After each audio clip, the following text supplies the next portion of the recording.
Morning. Let's start with the breaking news here. We're in Europe, in Geneva. There's an auto show, and people are here. Lots of people, 700 exhibitors. That in itself is news, and why? A year ago at this time, believe it or not, the organizers of this show were having serious second thoughts about whether there would be a show this year in 2010. Would anyone show up?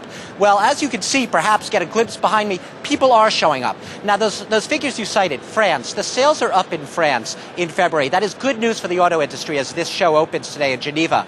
However, France is atypical in Europe. It bucks the industry trend because generally in Europe we have a pretty grim picture. And what you basically have right now going on at this show for the next 10 days is an exercise in wishful thinking because we're about to see a pretty big plunge in sales across Europe, anywhere from, say, 8 to 12% over the next 12 months. What people here are really looking ahead towards is the end of the year, that much hoped for recovery when auto sales will finally pick up, we hope, and they'll finally be able to roll out these small cars, these greener cars, these new and concept models that we've been talking about so much.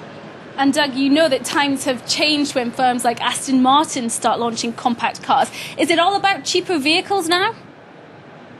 Oh, so much so.